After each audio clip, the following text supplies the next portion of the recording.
42. Enquanto você acha, hoje nós falaremos, hoje o nosso discipulado ele está baseado sobre o tema Você é um servo. Nós terminamos a semana passada sobre o propósito da igreja amar, que a igreja é uma comunidade mais preciosa que existe sobre a face da terra. Ela foi comprada pelo sangue precioso de Jesus Cristo. A igreja é a única comunidade que está sendo edificada, que Cristo está edificando e supervisionando no mundo. A igreja é quem recebeu a revelação que Jesus está, a revelação de Deus para vivê-la e para proclamá-la. A igreja é a que reúne todos os verdadeiros adoradores de Deus. E a igreja triunfará contra tudo e todos e continuará existindo eternamente. Hoje nós vamos adentrar nesse discipulado sobre o tema Você é um servo. Eu quero que você que achou, leia bem alto para mim esse livro de Isaías 42, do 1 ao 9. Por gentileza, quem achou, lê bem alto, por favor. Eis aqui o meu servo e quem sustenho, o meu escolhido, em quem a minha alma se compraz. Pus sobre ele, o meu espírito, ele promulgará o direito para os gentios, não clamará, nem gritará, nem fará ouvir a sua voz na praça. Não esmagará a cana quebrada, nem apagará a torcida que fumega. Em verdade, promulgará o direito, não desanimará, nem se quebrará, até que ponha na terra o direito, e as terras do mar aguardarão a sua doutrina. Assim diz Deus, o Senhor que criou os céus e os estendeu, formou a terra e tudo quanto produz, que dá fôlego de vida ao povo que nela está e o Espírito aos que andam nela. Eu, o Senhor, te chamei em justiça. Tomar-te-ei pela mão e te guardarei, e te farei mediador de aliança, com o povo e luz para os gentios, para abrires os olhos aos cegos, para ti ares da prisão o cativo e do cárcere os que jazem em trevas. Ouçou ao Senhor, este é o meu nome, a minha glória, pois não a darei a outrem, nem a minha honra às imagens de escultura. Eis que as primeiras predições já se cumpriram, e novas coisas eu vos anuncio, e antes que sucedem, eu vos farei ouvir. Amém. Então esse texto lido nos mostra, esse texto, vocês têm ideia de quem esse texto está falando? Fazendo essa leitura, eis aqui o meu servo, falando de servo, de quem ele está falando? De Jesus. Do próprio Cristo. Isaías está falando, é Deus falando do próprio Cristo. Então, é Deus Pai que dá para o Deus Filho, Jesus Cristo, o Espírito Santo. Então você precisa perceber que no versículo 7, para abrires os olhos aos cegos, para tirares da prisão o cativo e do cárcere os que jazem em trevas. Então, eis o meu servo. Aqui é o Deus Pai se referindo a Cristo como servo. Ao meu servo, a quem sustenho, o meu escolhido, em quem a minha alma se compraz. Quando o Espírito Santo vem, em forma corpórea de pomba, o que o pai fala lá do céu? Quem é que se lembra? A quem me compraz. Então esse é meu filho amado. E aqui Isaías mostrando o que Deus está falando do seu filho amado, chamando de servo. Hoje nós vamos falar que você é um servo. Cristo é servo por excelência. Cristo é o nosso maior exemplo de servo. Então, o que nós precisamos entender hoje é que quem não vive para servir, assim como Cristo serviu, Cristo viveu para servir, Cristo entregou a sua vida, Cristo gastou a sua vida a serviço do Pai. Então quem não serve, quem não vive para servir, ele não serve para viver. Essa é a grande questão. Quem não vive para servir, não serve para viver. Então uma das metáforas mais usadas na Bíblia para descrever os crentes é o de servo ou de escravo. Essas são as metáforas mais usadas para descrever um filho de Deus, para descrever um crente, aquele que serve, aquele que é obediente. A Bíblia vai mostrar que ele é um servo, que ele é escravo de Cristo. Paulo vai mostrar por várias vezes quando ele escreve as suas cartas iniciais. Na introdução da sua carta ele vai: eu, Paulo, servo de Cristo, escravo de Cristo, aprisionado por Cristo, ou vivendo em cadeias. Aí vivendo em cadeias é literalmente, mas ele mostra que ele é um escravo de Cristo, um servo de Cristo. Então essa metáfora é usada muitas vezes. Então ser cristão é ser escravo de Cristo. Ser cristão é ser escravo de Cristo. E o que é ser escravo de Cristo? O que seria ser escravo de Cristo? E aí você precisa se arremeter, quando nós lembramos da escravidão, nós falamos isso há muito tempo atrás, algum tempo atrás, que os escravos eram marcados, eles eram numerados, e cada senhor sabia quem era o seu escravo por causa deles serem marcados. Eles tinham um sinal de propriedade exclusiva de alguém. Trazendo para o nosso contexto, o escravo é esse, aquele que tem o sinal, aquele que tem a marca. Que marcas são essas? Marca de escravidão, literalmente falando, não. É a marca de Cristo. É os sinais de Cristo, que essa tal pessoa pertence ao Senhor. E o nosso Senhor é Cristo. Então, ser cristão é ser escravo de Cristo, é ter a marca de Cristo, é trazer as marcas de Cristo no corpo. E trazer as marcas de Cristo no corpo, na nossa vida, implica uma plena obediência ao nosso Senhor. Só é escravo aquele que obedece. O escravo obedece o seu Senhor, atende ao seu Senhor. Então, ser cristão é ser escravo de Cristo, é reconhecer a Jesus como nosso Senhor, como nosso dono, como nosso supremo dono. Então nós devemos servir por amor e com humildade ao Senhor. Então servir exige o preço da renúncia e do sofrimento. Servir ao Senhor exige renúncia e sofrimento.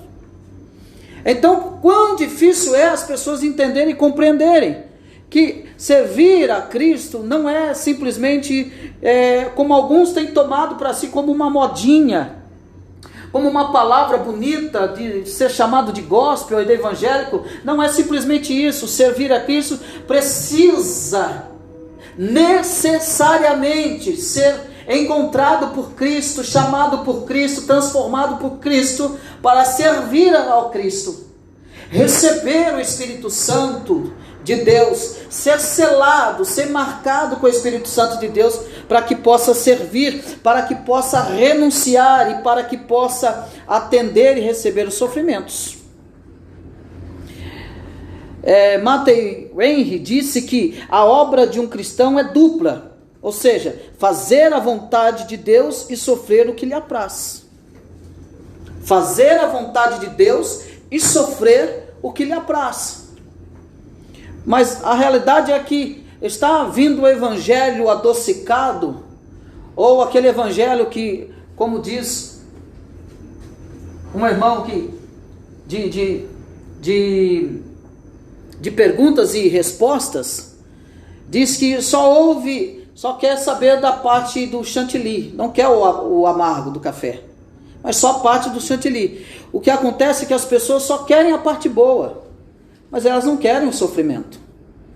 Elas querem ser abençoadas, querem ser reconhecidas, mas não querem o sofrimento. Então ele diz que a obra de um cristão é dupla, é fazer a vontade de Deus e sofrer o que lhe apraz. Então servir também é um privilégio que enobrece e gera recompensas. Mas as pessoas, elas se retiram dessa parte acerca do sofrimento. Só querem a parte da rosa, mas não querem os espinhos. Servir a Cristo e ser servo de Cristo implica nisso. Implica também de alegrias, mas implica também de lutas, tribulações, angústias, mas também implica de gozos, de alegrias, de prazer, de satisfação. Ser servo do Senhor tem esse misto de sentimentos, mas nós também teremos a recompensa. Essa recompensa que nós recebemos, essas grandes recompensas que nos enobrece diante do Senhor, e não diante dos homens. Então, Agostinho também diz que não se torna maior, você não se torna maior se você o reverencia, mas você se torna maior se o serve. Grande Agostinho, Deus não se torna maior se você o reverencia, mas Deus se torna maior mas você se torna maior se você o serve. Porque reverenciar, está cheio de gente que reverencia ou não. Quantas pessoas dizem, eu te amo, Deus. O Senhor é meu Deus. O Senhor é meu Deus, mas não faz o que Ele manda. Te amo, Senhor, mas não obedece. Reverencia, mas não pratica aquilo que faz. Não cumpre o mandamento do Senhor. Não lhe obedece. Então é por isso que Agostinho diz que Deus não se torna maior se você o reverencia, mas você se torna maior se você o serve. E o servir que Agostinho está falando aqui é obedecer, é praticar os seus mandamentos, é procurar em Deus, é procurar em Cristo qual é a vontade do Senhor, o que Ele quer de nós. É ter interesse pela vontade de Deus, é ter interesse em cumprir a vontade de Deus. É ter interesse não nas minhas próprias vontades, mas é ter interesse naquilo que o reino está me proporcionando, para que eu faça, para que eu pratique, para que eu pregue, para que eu anuncie, para que eu testemunhe, para que eu obedeça e para que eu cumpra. Então, a igreja, ela é a congregação de servos de Jesus, a igreja, os quais servem então a Deus e ao próximo por amor. A igreja é a congregação de servos. Para quê? Para servir a Deus e para servir ao próximo. É por isso que a igreja existe nessa terra. A igreja existe nessa terra para ser servo, para apresentar luz para aquele que está em trevas, para dar esperança para aquele que está sem esperança, para trazer alegria para aquele que não tem razão de alegria. A igreja está na terra para ser representante e embaixador de Cristo. Ela representa os céus, o reino dos céus, a Cristo, Deus, o Espírito Santo na terra, a humanidade perdida e caída. A igreja é para isso. A igreja está na terra para servir. E como que eu sirvo a Cristo? Eu sirvo a Cristo servindo as pessoas. Eu sirvo a Cristo servindo a minha comunidade. Eu sirvo a Cristo servindo o meu próximo. E o meu próximo pode ser aquele que não tem condições de me dar um palito de fósforo. Esse é meu próximo. O meu próximo pode ser aquele que não tem condições de nem me dar um palito de fósforo. Esse é meu próximo. O meu próximo também é aquele meu irmão que está junto comigo na batalha cristã. Esse é meu próximo. Então, a congregação de servos de Jesus são aquelas que servem aos nossos irmãos, servem ao próximo em amor, é por amor. É seguindo o exemplo de Cristo, servindo por amor. Por isso nós somos considerados como servos. Por isso nosso discipulado nessa noite trata sobre servos. Porque nós fomos chamados para servir. Fomos chamados para servir. Então hoje em dia nós ouvimos muitos nas igrejas, nós ouvimos muito na igreja esse conceito. Nós não ouvimos esse conceito de servir, perdão. Hoje em dia, na igreja contemporânea, nós muitas das vezes não escutamos esse conceito de servir. Hoje, muitas das vezes, na igreja contemporânea não é ensinada qual é o papel dela. na comunidade, qual é o papel dela na humanidade. Muitas das vezes esse conceito não existe em certas igrejas. Está errado isso? Está. Porque, ao contrário disso, não é bíblico. A vida que ela está vivendo não é uma vida bíblica, não é aquilo que o Senhor nos ordenou, que servíssemos. Então, hoje em dia, não ouvimos muito nas igrejas esse conceito de ser servo. Mas o que nós vimos para o cristianismo contemporâneo hoje, esse linguajar não passa então de uma terminologia da escravidão. Então alguém vai dizer, esse termo aí é um termo de escravidão, não sou escravo. Entendem para um outro lado, são completamente equivocados, entendem que são escravos, mas no sentido mal, no sentido ruim. Então, o que se fala hoje, em vez de falar de servo, que é o contrário, que muitas igrejas não têm esse conceito de servo, mas o que elas ensinam hoje o que se fala hoje é de sucesso, o que se fala hoje é de saúde, de riqueza, de prosperidade, busca da felicidade. Mas será que está errado essas buscas hoje? Será que eu estou errado de pedir essas coisas? Não. Mas esse é o foco? Não. O foco é ter o contentamento em Cristo. Buscai o reino de Deus e a sua justiça, e todas estas coisas serão acrescentadas. E antes disso ele está falando sobre, não andeis preocupados, não fiqueis preocupados com o que haveis de comer, de beber e de vestir. A igreja tem que pregar isso. Jesus disse, não fiquem preocupados, porque eu vou cuidar de vocês. Olhe para o lírio dos campos, e Jesus estava nesse momento no monte, mostrando literalmente os lírios do campo. Está vendo o lírio do campo? O Pai veste todos eles. Olha as aves dos céus, elas não trabalham, não fiam, mas o Pai cuida delas. Nem Salomão se vestiu de tanta beleza como elas se vestem. E aí Jesus vai dizer logo em seguida, mas buscai primeiramente o reino de Deus e a sua justiça, e todas essas coisas que eu acabei de dizer, comida, bebida e vestes, o Pai acrescentará, o Pai cuidará de vocês. Então vocês não precisam ficar lutando, vivendo desenfreadamente, loucamente, trabalhando para granjear, porque se torna um pão penoso. Isso é a graça de Deus. Mas fique tranquilo quanto a isso, mas que o foco de vocês seja em buscar primeiramente o reino de Deus e a sua justiça. Porque todas essas coisas o Senhor, a comida, a bebida e a veste, o Senhor providenciará para vocês. Mas o que prega hoje em dia é que você tem que ter sucesso. O que prega hoje não é que você deve ser um servo, você tem que ser o cara. Você é o cara, há um potencial dentro de você e você vai explodir. Não, venha para cá porque você é pobre, então você vai ficar rico. Não aceita essa pobreza que você vive. Que é isso? Você só tem um carro. Não, você precisa ter 2 carros. É isso que se prega. Não se prega, olha, você é um servo. Se você tem 2 carros, dê um outro carro para alguém que não tem, para uma família pobre que não tem, que está andando debaixo de chuva e de sol. Ou alguém vai dizer assim, não, assim como eu trabalhei, ele também pode trabalhar. A questão não é essa. A questão é a compreensão de ser servo.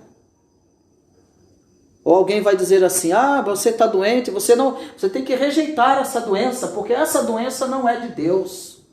Ou você está completamente em pecado, e essa doença, você tem que repreender isso. Você não pode estar doente. Há lugares que você não pode pegar uma gripe, porque então você não é abençoado. O conceito de ser abençoado é que eu tenho que estar com uma BMW na garagem, eu preciso estar com uma saúde completamente 100%, eu preciso estar com a minha conta bancária cheia, eu preciso ter uma prosperidade enorme, e a minha felicidade tem que superar tudo. Não é esse evangelho que Jesus veio mostrar. Jesus veio mostrar o evangelho, aquele evangelho que divide o pão. Jesus veio mostrar o evangelho que, se houver enfermidade, ele é poderoso para curar. Ele mostra que certas enfermidades não é por causa de pecado, mas não é por causa de pecados. Jesus veio mostrar a verdadeira prosperidade. A verdadeira prosperidade é dai-nos o pão de cada dia. Foi isso que Jesus veio mostrar. Jesus veio mostrar que a nossa felicidade não está pautada naquilo que possuímos, naquilo que conquistamos, mas está pautada nele. Se ele não for a nossa maior satisfação, então tudo não passa de coisas supérfluas, momentâneas e passageiras. Ele é o centro de toda a felicidade. Mas o que nós vimos que esse conceito de servo, conceito de prosperidade, de sucesso, Jesus vai dizer que ter sucesso é aquele que obedece à ordem do Pai, aquele que vive o mandamento do Pai, esse então será feliz. Feliz é o homem que teme ao Senhor e anda nos seus caminhos. É essa felicidade que Jesus veio mostrar. Não é esse tipo de saúde, de sucesso, de prosperidade e de busca pela felicidade que a Bíblia veio mostrar. Mas a Bíblia veio mostrar é que nós devemos ser servos. Então precisamos reafirmar o ensino bíblico de que Jesus é o Senhor e nós somos os seus servos. Ele é o nosso proprietário e nós somos os seus escravos. Então, o nosso discipulado de hoje nos motiva a viver em amor e a servir com alegria. Então, nosso discipulado nos traz isso. Mas eu quero que você abra a Bíblia comigo no livro de Levítico, capítulo 25, versículo 55. E Salmo, outro acha em Salmo, para mim, 135, o versículo 1 e 2. Para que nós podemos ver como Deus via o povo de Israel, de que maneira Deus via o povo de Israel no Antigo Testamento. Lê para mim, Levítico 25, 55 e Salmo 135, 1 e 2. Vamos ver como Deus via o povo no Antigo Testamento. Porque os filhos de Israel me são servos, meus servos são eles, os quais tirei da terra do Egito. Eu sou o Senhor, o vosso Deus. Então, Deus via o povo de Israel como servo. É como servo que o Senhor via. Porque Ele tirou o povo da terra do Egito. Ele tirou o povo da escravidão. Foi Ele que foi até o povo que estava na escravidão. Então, o Senhor Deus passou a ser Senhor deles. E eles se tornaram servos do Senhor. Salmo 135, 1 e 2. Aleluia. Louvai o nome do Senhor. Louvai-o, servos do Senhor. Vós que assistis na casa do Senhor, nos átrios da casa do nosso Deus. Louvai ao Senhor, porque o Senhor é bom. Cantai no... Até o 1 e 2 só. 1 e 2. Então nós vemos aqui que o salmista convida a louvarmos o nome do Senhor, louvai os servos do Senhor. Então os servos do Senhor louvam ao Senhor. Vós que assistis na casa do Senhor, nos átrios da casa do nosso Deus, louve ao Senhor. Então o Antigo Testamento nos chama de servo. Deus viu o seu povo como servos. E os servos eram convidados a louvar a Deus, a adorar a Deus. Isso é um convite do salmista. É o convite do salmista chamando os servos do Senhor, que assistem na casa do Senhor, para que louvem o nome dele. E esse louvor, ele está relacionado por aquilo que Deus fez pelo povo que estava no Egito, pelo povo israelita. O motivo do louvor é por aquilo que o Senhor fez. O motivo do louvor é por aquilo que o Senhor se tornou para eles. O Senhor se tornou para eles Senhor, o Deus resgatador. Então o salmista convida, louvem servos do Senhor. Como o povo de Israel, então, também se via diante de Deus. Olha comigo, Esdras, capítulo 5, versículo 11. E outro abre em Salmo ainda, 123, o versículo 2. Então nós vimos primeiro como Deus via o povo de Israel. Deus viu o povo de Israel como servo, e vamos ver como o povo de Israel se via diante de Deus. Esdras, capítulo 5, versículo 11, e Salmo 123, versículo 2.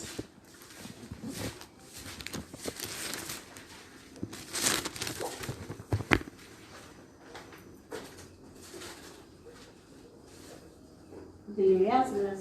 Isso, Esdras, capítulo 5, versículo 11. Esta foi a resposta que nos deram.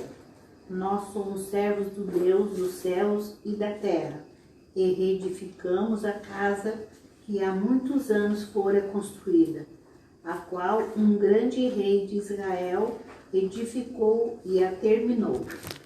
Amém. Então, como eles se viam? Como servos do Senhor, como servos do Altíssimo. Não é isso que ele diz? Ele diz nós, como servos do Senhor. Então o povo de Israel se via como servos do Senhor. Eles se consideravam como servos do Senhor.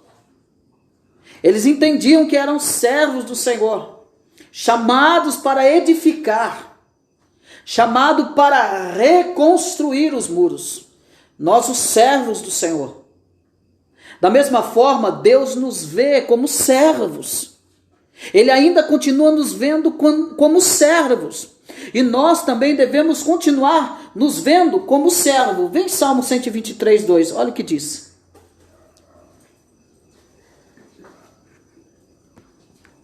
Salmo 123, 2. Continuamos a olhar para o Senhor, nosso Deus, esperando sua compaixão, como servos que olham para as mãos de seus senhores e a serva que olha para a mão de sua senhora. Então, a minha tradução diz assim: como os olhos dos servos estão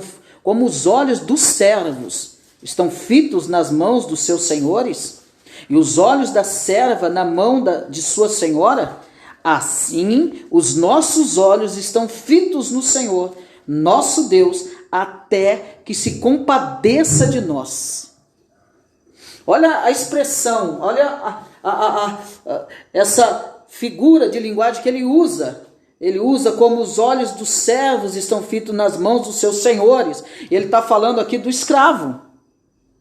É isso que ele está falando. Ele está falando aqui do escravo. Assim como o escravo está fitos, como os olhos do seu servo, ou como os olhos do escravo, estão fitos nas mãos dos seus senhores. E aí ele vai falar também, ele vai usar também esse termo dessa serva, ou dessa serviçal. Esses olhos da serva na mão de sua senhora, assim os nossos olhos estão fitos no Senhor nosso Deus, até que se compadeça de nós.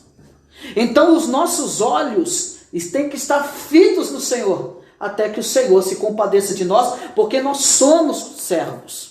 O salmista está falando, eu sou um servo, ou outras palavras, eu sou escravo. Assim como o escravo está olhando para o seu Senhor, assim também nós estamos olhando para o nosso Senhor, até que ele se compadeça de nós. Interessante que ele usa essa expressão, porque na verdade o escravo esperava mesmo a misericórdia do seu Senhor. O escravo esperava alguma bondade da mão do seu Senhor, e o escravo ficava aguardando. E ele vai usar essa expressão para falar da mesma forma. Assim como o escravo, a serviçal, está esperando alguma bondade do seu senhor ou da sua serva, assim também somos nós que estamos esperando da mão do Senhor, para que o Senhor compadeça de nós, para que o Senhor tenha misericórdia de nós, para que o Senhor nos abençoe, para que o Senhor nos proteja, para que o Senhor use de benevolência para conosco, para que o Senhor use de misericórdia para conosco, assim como o escravo, nós também. Esse deve ser a nossa postura e posição diante do Senhor, porque nós somos servos do Senhor. Amém? Até aqui, meu irmão? Tem alguma pergunta? Está bem claro? Mas aí nós vamos ver então, diante disso, que nós veremos no Novo Testamento que Jesus é o Senhor. No Novo Testamento, Ele é o Senhor. Jesus é representado como Senhor. Em Apocalipse, Jesus é o Senhor. E todos os crentes são servo do Senhor, ou servo de Deus.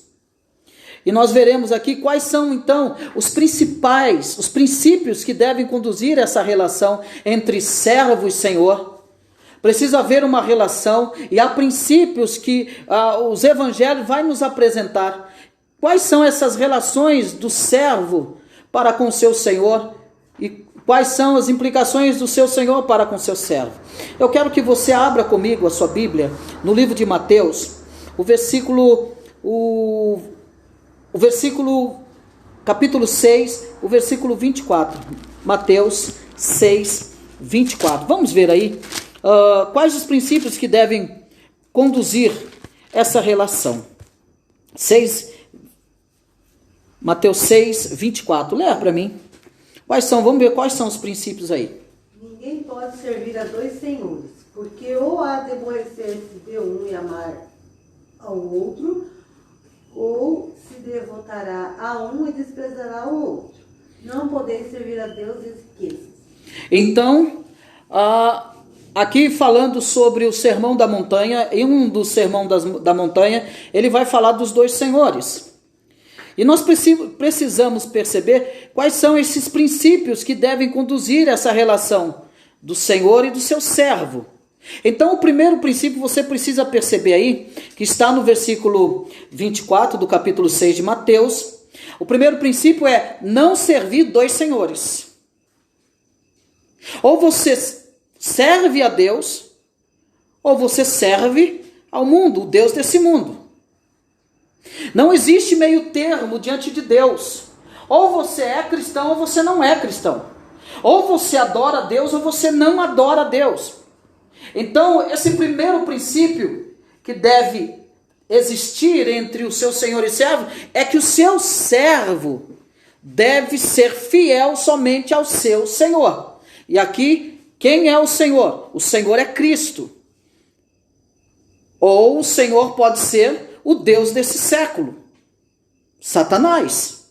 Ou o crente serve a Cristo ou serve ao diabo. Não há meio termo aqui. Exatamente, ele está falando de servir dois senhores. Ele está dizendo ninguém pode servir a dois senhores. Por quê? Ou há de aborrecer-se de um e amar o outro, ou se devotará a um e desprezará o outro. Então ele vai dizer, não podeis servir a Deus e as riquezas. E riqueza aqui implica em tudo aquilo que eu possa possuir de valor. Tudo aquilo que eu possa possuir de valor. Então ou teu coração está nas riquezas desse mundo, naquilo que o mundo tem a oferecer, ou o teu coração está em Deus. Ou o teu contentamento está em Deus. Ou você serve a Deus ou você serve as riquezas. Então esse é o primeiro princípio. Deus não divide. Nós lemos aqui em Isaías que Deus não divide. Isaías 42. Deus não divide a sua glória com ninguém. Deus não divide o seu servo com ninguém. E se você for ver, você vai ver no contexto histórico de escravo, escravo não era emprestado. Escravo não era dividido. Escravo era marcado, tinha um selo do seu senhor, tinha o brasão do seu senhor. Você já viu pessoas que têm gado, você já viu como o gado é marcado, não? Já viu? O símbolo. Às vezes a gente até compra o pedaço que está marcado. Às vezes compra até o pedaço que está marcado, né? Com aquele registro, né? Então, ele está dizendo que ou você serve a Deus ou você serve a riqueza. Ou você venera a Deus ou você venera a riqueza. Porque se você servir um, vai aborrecer o outro. Ou você serve a Deus e aborrece as riquezas e tudo aquilo que é riqueza, ou você adora a Deus, ou você serve a Deus. Então, o princípio aqui é não servir a dois senhores. Então, a questão aqui não é você não pode ficar em cima do muro. Ah, será que eu vou? Será que eu não vou? Ai, será que hoje eu vou? Será que eu não vou? Será que eu sirvo a Deus? Será que eu não sirvo? O que será? Não pode ter esse conflito. Tem que entender o que é ser servo. Ser servo é renunciar. Renunciar às próprias vontades. Servo não tem vontade. Servo não escolhe.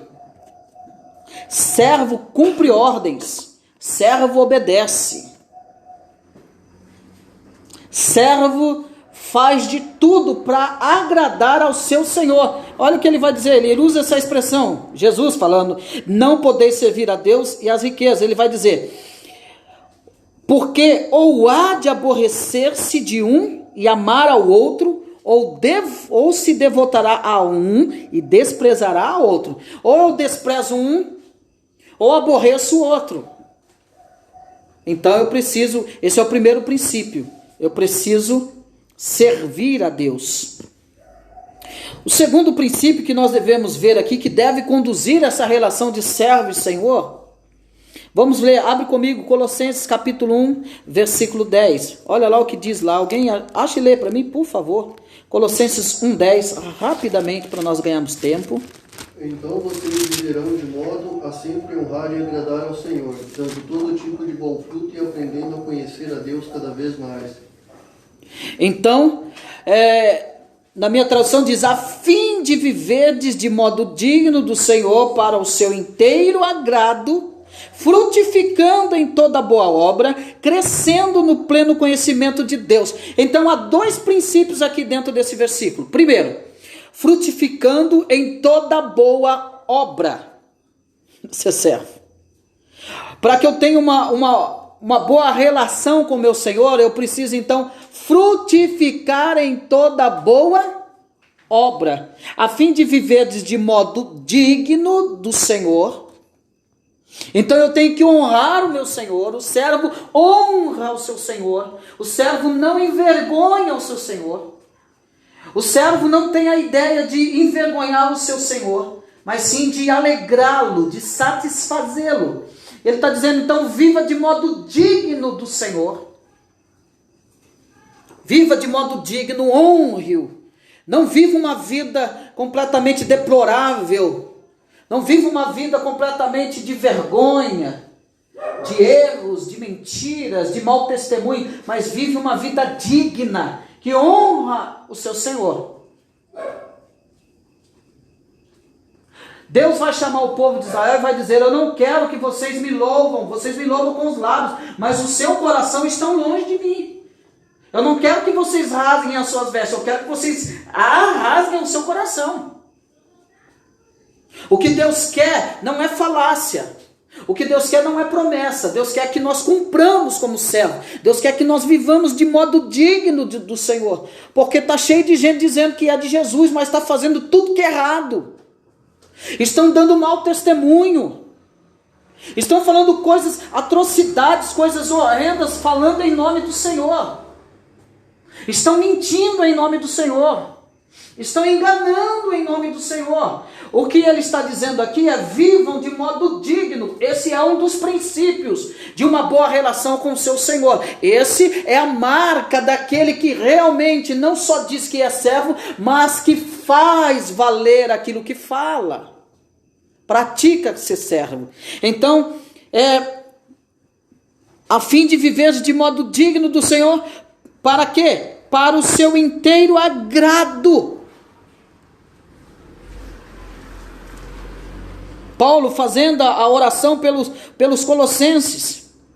Vocês vivam de modo digno do Senhor para o seu inteiro agrado. A oração dele é que a igreja de Colossos vivessem inteiramente para o agrado do Senhor. Viver de modo digno é agradar a Deus. Agradar a Deus como, irmão Christian? Agradar a Deus nas atitudes, na fala, no comportamento, no pensamento, no coração, no meu caminhar, nos meus negócios, nos meus propósitos, naquilo que eu faço, aquilo que eu realizo. Tudo aquilo que eu faço na minha vida deve glorificar a Deus, deve trazer alegria para o meu Senhor, deve trazer satisfação ao meu Senhor. A minha preocupação, a preocupação do servo deve ser em saber se o Senhor estará alegre com ele.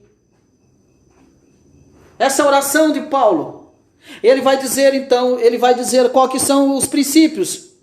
Frutificando em toda boa obra. Então, esse é outro princípio, frutificar em toda boa obra. Não é só frutificar, mas é em toda boa obra. É realizar boas obras e ter fruto dessas boas obras. Frutos dignos de arrependimento, é exatamente isso. Jesus vai falar sobre a videira verdadeira. Toda vara que estiver ligada em mim e não der fruto, meu Pai vem e corta. Mas toda vara que estiver ligada em mim e eu nele, esse dará muito fruto. Meu Pai vai vir e vai limpar, ele não vai cortar. Olha a diferença da primeira para a segunda. A primeira ele vai cortar, porque não dá fruto. Mas a segunda ele vai limpar, ou seja, ele vai podar, para que vá e dê mais fruto. Está aqui o nosso irmão Diego, ele melhor do que ele, que trabalha, né, na agricultura com laranja, ele pode dizer isso. Quando ela está dando fruto, vocês não podam, vocês não recolhem o fruto?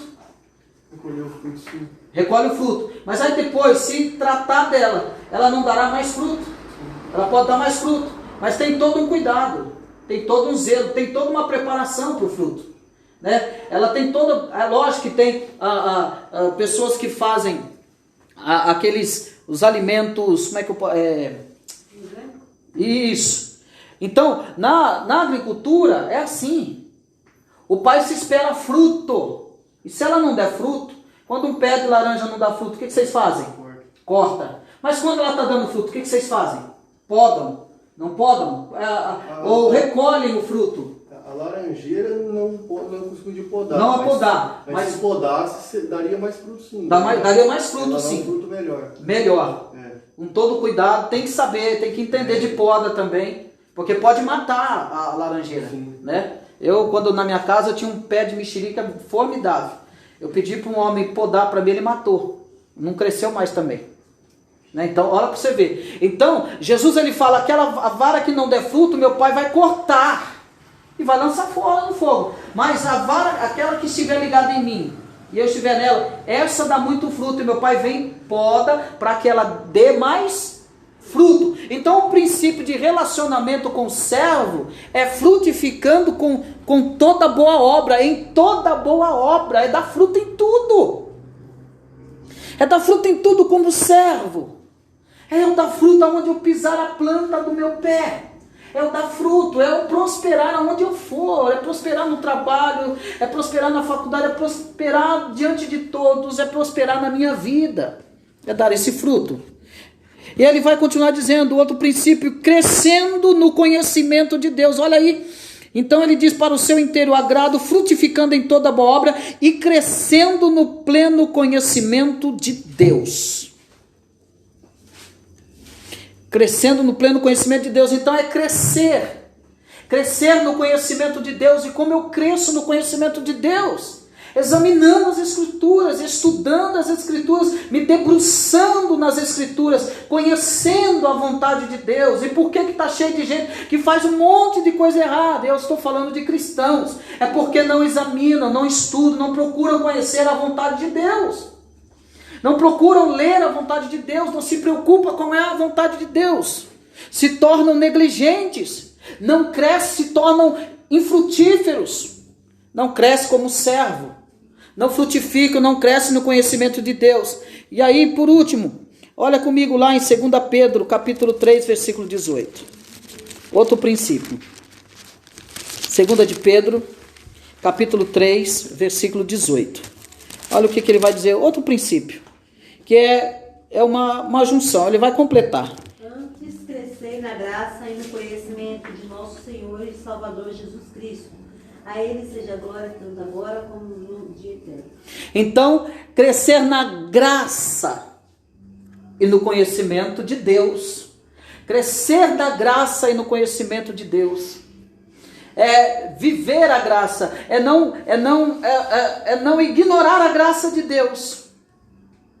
É não tomar a graça de Deus como uma coisa fútil, como uma coisa qualquer.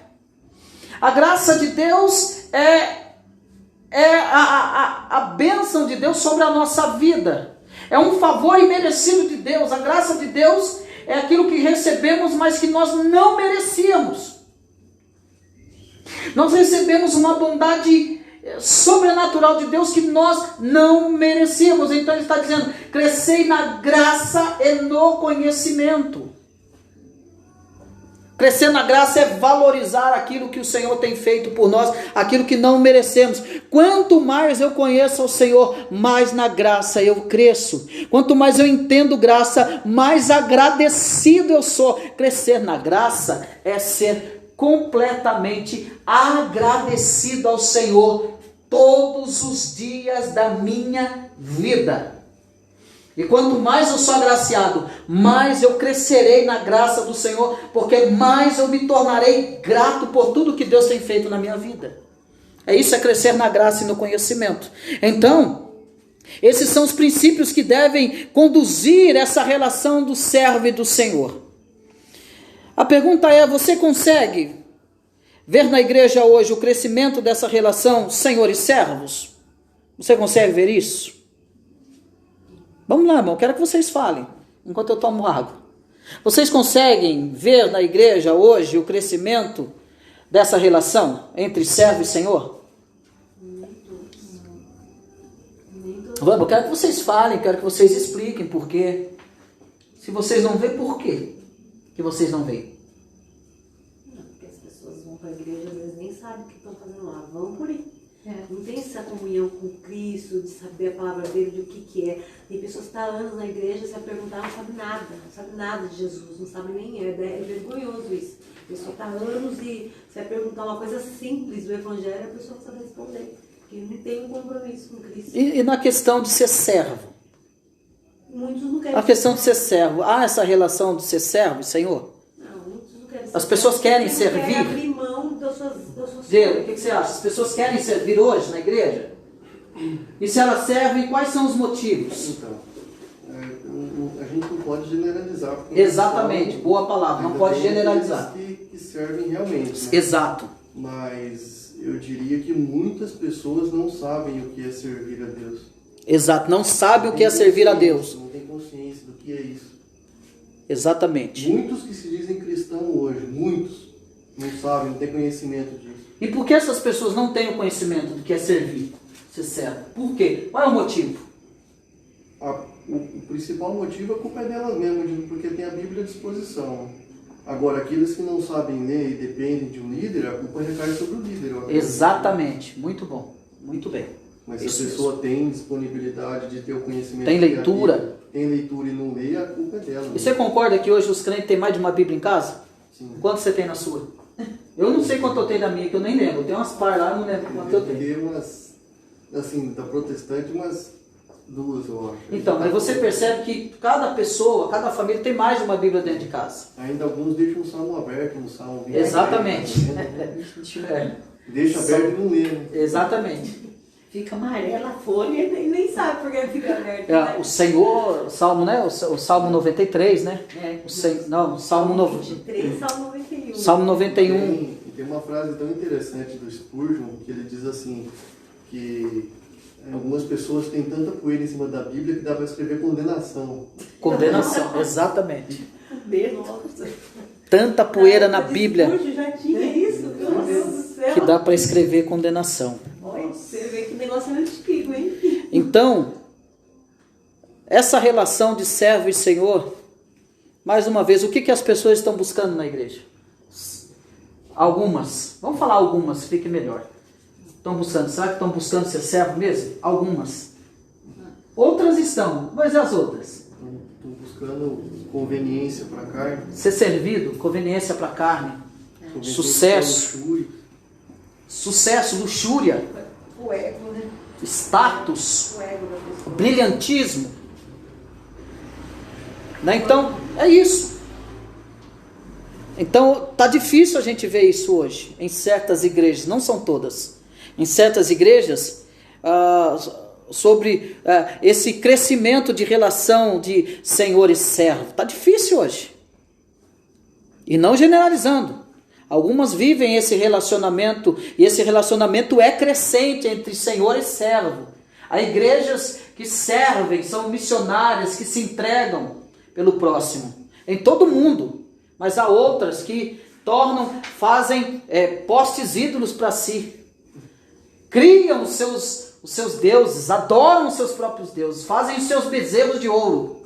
Mas o interessante também é que tem igrejas que andam nesse tipo aí, mas tem pessoas lá dentro que ainda querem servir a Deus mesmo, e eles tentam, né, um exemplo disso aí, a gente tem o Diego mesmo, né, que estava numa igreja que tem um contexto, né, e ele quis aprender e quer dizer, então, depende da pessoa mesmo, né? Exatamente. Se ele querer servir mesmo. Tudo bem, até aqui tem mais algum apontamento? Mais alguma coisa? Então vamos prosseguir. Então a grande questão, falando sobre isso, desse cristianismo contemporâneo, em questão das pessoas de servirem ou não servirem, de quererem ser servidas, a grande questão é que Deus, ele não tem filhos que não sejam servos. Os seus filhos são servos. Deus não tem filhos que não sejam servos. Deus tem filhos. Todos os seus filhos são servos. E aquele que não é servo não é o seu filho. Entendeu isso? Aquele que não serve não é o seu filho. Porque os filhos servem. Então, nós vamos ver, olha comigo, Filipenses capítulo 4, versículo 27. Filipenses 4, versículo 27. Lê para mim, por gentileza. Às vezes algumas pessoas podem culpar Deus por fome, essas coisas, né? Mas se cada um obedecesse o que está na Bíblia, imagina? Exatamente. Como que seria se todo mundo fosse servo? Exatamente. Claro, é algo assim, né? A gente sabe que não vai acontecer, né? Tem que se cumprir o que a Bíblia diz. Sim. Mas se cada uma dessas pessoas que tinham com Deus vissem o que realmente está escrito na Bíblia, que é a palavra dele, ia mudar o conceito. Exatamente. E saber que a culpa é do homem. Exatamente. Perdão, irmão. Atos 4, 27. Atos 4, 27. Então Deus não tem filhos que não sejam seus servos. Atos 4, 27. Quem achou pode ler, por favor. Porque verdadeiramente se ajuntaram nessa cidade contra o teu santo servo, Jesus, ao qual ungiste, Herodes e Pôncio Pilatos, com gentio e gente de Israel. E aí vai continuar dizendo, e aqui Jesus vai falar, interessante aqui, que ele vai dizer, ele continua dizendo, continua lendo, olha o que Jesus vai falar aqui. Para fazerem tudo o que é a tua mão e o teu propósito Opa! predeterminado. Aí, ó, pré-determinado. Olha o que Jesus está falando. E Jesus está falando, ele não está falando aqui dos seus servos, daqueles que não são seus servos. Olha aqui, continua lendo para mim. Agora, Senhor, olha para as suas ameaças e concede aos teus servos que anunciem com toda a integridade a tua palavra, enquanto estende as mãos para fazer curas, sinais e prodígios por intermédio do nome do teu santo servo Jesus. Amém. Tendo eles orado, Isso. no meu lugar estavam reunidos. Aqui é Pedro e João que está falando. Uhum. E tendo eles orado, tremeu o lugar onde esses estavam reunidos. Todos ficaram cheios do Espírito Santo e com intrepidez anunciavam a palavra de Deus. Então, foram cheios do Espírito Santo e com intrepidez anunciavam a palavra de Deus. Né? Então, eles estão orando, fazendo essa oração, a igreja em oração, porque verdadeiramente se ajuntaram nesta cidade contra o teu santo servo, pessoas que não são servos, pessoas que não são chamados, contra o teu servo Jesus, ao qual ungistes Herodes e Pôncio Pilatos com gentios e gente de Israel.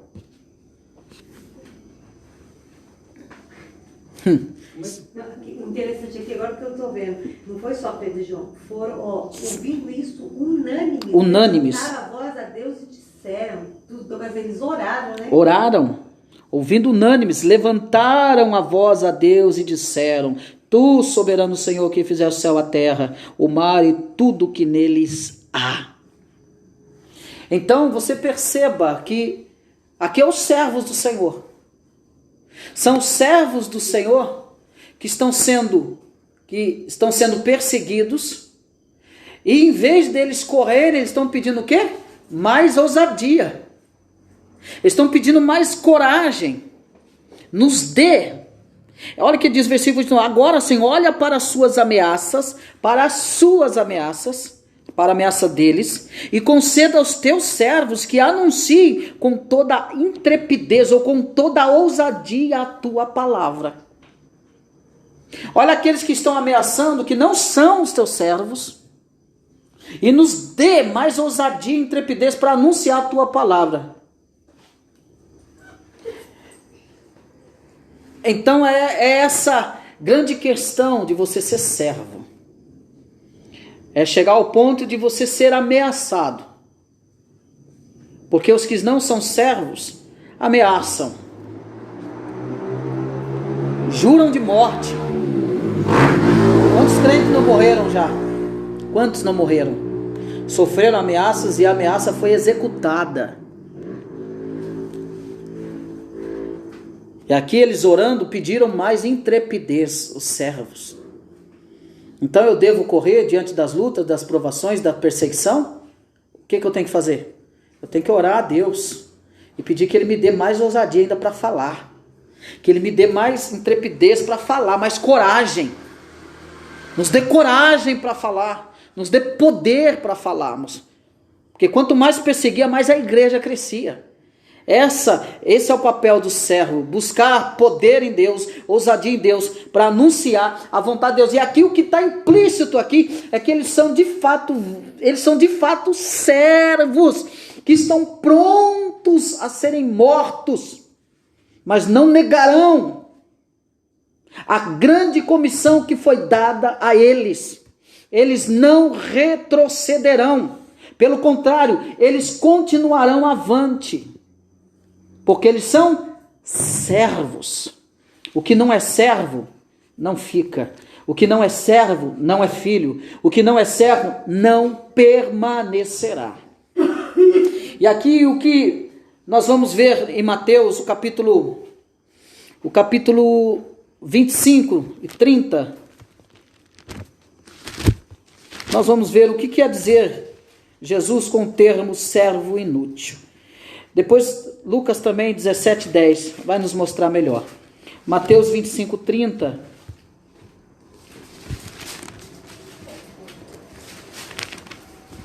Quem achou pode ler.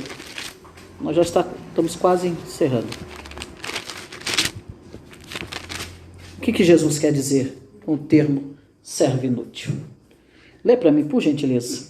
E o servo inútil lançai-o para fora, nas trevas. Ali haverá choro e ranger de dentes. Para nós entendermos isso, abre em Lucas 17:10, para que você entenda o que Jesus está dizendo aqui. Da mesma forma, quando vocês obedecem, devem dizer: somos servos inúteis, apenas cumprimos nosso dever. Opa! Então o que seria isso? Servo inútil. Eu vou te responder. Servo inútil é quando fazemos somente aquilo que deveríamos fazer. É interessante porque em Lucas, capítulo 17:10, Jesus ele vai falar acerca, capítulo Lucas 17:10, ele vai falar acerca de quantas vezes eu devo perdoar o meu irmão. Mas antes disso, você tem que ler isso antes.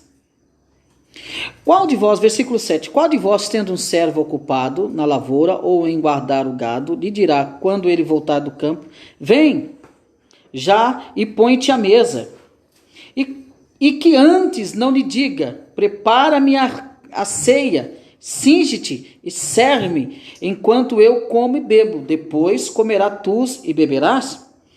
Porventura terá de agradecer ao servo porque ele fez o que lhe havia ordenado? Está entendendo aqui o sentido disso aqui? Do servo inútil? Porventura o Senhor vai agradecer ele porque ele fez somente aquilo que foi mandado ele fazer? Ele fez certinho o que tinha que ter feito? Será que o Senhor tem que agradecer ele por isso? Essa é a pergunta que ele está fazendo. Não. Porque ele não fez nada mais, nada menos do que a obrigação dele. Nesse caso, seria tipo uma coisa a mais, fez uma coisa a mais? A mais. Tipo, igual uma coisa, o seu ex-patrão uma vez falou uma coisa interessante. Falou assim que, vamos supor, tem lá no serviço, aí a pessoa tá passando ali, tá fazendo o serviço dele. Só que aí, de repente, ele vê um rodo caído no chão. Não é o serviço dele pegar o rodo. Uhum. Mas ali, se ele pegar aquele rodo, ele vai estar fazendo uma coisa a mais. Ó, não é meu serviço, mas eu tô pegando. Ou pegar e passar por cima do rodo, não pegar e ir embora. É um servo inútil. Tudo bem. Mas o grande sentido do texto aqui, pega aí que eu vou te dar a interpretação do sentido desse texto. O sentido desse texto, que Jesus está falando aqui, mas se ele convidar e fazer aquilo que o seu Senhor mandou ele fazer, tudo bem, o Senhor tem que agradecer? Não. O sentido do texto aqui é que Deus não deve nada. O Senhor não deve nada para o servo. O sentido que Jesus está dizendo aqui é que Deus não deve nada para nós. E tem gente que vai fazer as coisas para Deus e acha que Deus está devendo para ele alguma coisa. Pegou o sentido? Esse é o sentido do texto. O sentido do texto é que quando eu faço algo para o meu Senhor, eu tenho que fazer não esperando alguma coisa em troca, porque eu não fiz nada daquilo que eu deveria fazer. Eu não fiz nada além daquilo que eu deveria fazer. E tudo que eu fizer e cumprir na obra do Senhor, eu fiz aquilo que eu deveria fazer. Então Deus não tem que me agradecer em nada. Isso aqui Deus está tirando a questão aqui, Deus está falando, Jesus está falando da questão do orgulho. Está vendo como eu faço a obra do Senhor? O Senhor deve me agradecer, o Senhor deve estar feliz comigo. Você já ouviu pessoas dizendo isso na igreja, dizendo, olha, Deus deve estar feliz com você, aquela obra que você fez, varão. O sentido do texto aqui, Jesus está falando, Deus não deve nada para vocês. Tudo que vocês fizerem, não se gloriem, não se exaltem, não fiquem envaidecidos, e não se achem na justiça, no direito de pedir alguma coisa para Deus, porque Deus não deve nada a vocês. Olha o que ele vai dizer aqui. Assim também vós, depois de haverdes feito quanto vos foi ordenado, dizei, somos servos inúteis, porque fizemos apenas o que devíamos fazer. Então aqui é para o homem não se engrandecer, não se achar no direito, e criar o senso de justiça que ele merece alguma coisa, porque fez alguma coisa para o seu Senhor.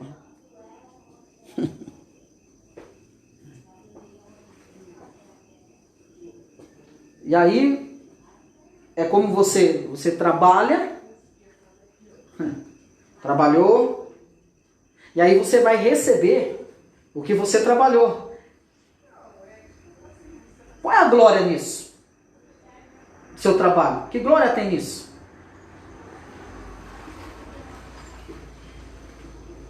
Você vai, depois que recebe o seu salário, você vai falar para o seu patrão, o senhor não vai me agradecer não, de eu ter trabalhado aqui? Ué. Entendeu isso aqui? Você não vai me agradecer, patrão? Eu trabalhei, olha que eu fiz de trabalho. E daí? Você fez o que foi pago para você fazer. Você não fez nada além daquilo que você deveria fazer. E se você não fizesse, você estaria muito errado. Está entendendo isso aqui? Isso é lindo. Então não se orgulha não se ache não, porque você está fazendo aquilo que é mandado você fazer. Não tem nada de glória nisso. Entenda isso. Isso é lindo. Olha, é Deus tirando a glória do homem. A glória é sua. Por que você está querendo glória? Está querendo confete? Você está querendo que eu bata a palminha para você? Porque você foi lá, ganhou alguém para Cristo, você acha que você é o cara agora? Você foi lá, pregou, 5 pessoas aceitou Jesus, você quer que eu levanta do trono e bata a palminha para você? Você não fez aquilo nada além daquilo que você devia. Isso é muito profundo, gente. É Deus tirando todo o orgulho do homem, nem querido. Não foi o Espírito Santo que fez a obra, né? Exatamente, o Espírito Santo fez a obra, aquilo que Cristo já plantou. Nós só estamos colhendo. Diego. Você acha que pode acontecer de você falar isso que você falou agora para uma pessoa que se diz cristão e a pessoa dizer, não, isso não é o meu Deus? Sim. Pode, principalmente aqueles que estão ouvindo ultimamente esses coaching da vida, que diz que você é perfeito, que se fosse Jesus também comeria do fruto proibido. Esses aí são os piores. Quando olho para Deus eu não me sinto inferior. Eu sou tão justo que eu me sinto inferior. Exato, Fala isso aqui para eles, para você ver, para você apanhar. E vão te chamar de herege. Então é isso que ele quer dizer. Isso é inútil. Porque você está fazendo aquilo que foi mandado você fazer. Você não está fazendo nada além disso. Se Cristo tira o freio, se Cristo sai da presença desse ser humano, o que ele vai se tornar? O termo que eu vou usar aqui não é palavrão, completamente desgraçado, sem a graça de Deus, miserável, completamente condenado ao inferno, se Cristo não resgatasse ele. Então, dele fazer e realizar as obras de Deus, não lhe dá o direito de exigir alguma coisa de Deus, de achar que ele é alguma coisa diante de Deus. Ele tem que entender que ele tem que abaixar serviço e saber que ele é servo. Eu estou fazendo o que o meu Senhor está falando. Então nós devemos nos alegrar no quê? Porque o Senhor está falando e eu estou obedecendo a voz do meu Senhor. Eu estou fazendo aquilo que o meu Senhor ordenou que eu fizesse. Eu não tem nada de glória em mim. A glória é dele. É dele. É dele. Porque mesmo eu fazendo para o meu Senhor, eu ainda sou inútil. Esse é o sentido. Tirar toda a glória do homem. Isso é coisa maravilhosa, mas está tão maravilhoso que nós vamos parar por aqui. Depois nós daremos continuidade. Nós vamos dar continuidade falando que todo discípulo de Jesus tem de ser servo. Pois nós vamos continuar. Então, nós paramos aqui nessa interpretação desse texto que é entender que Deus não nos deve nada e que nós devemos ser servos.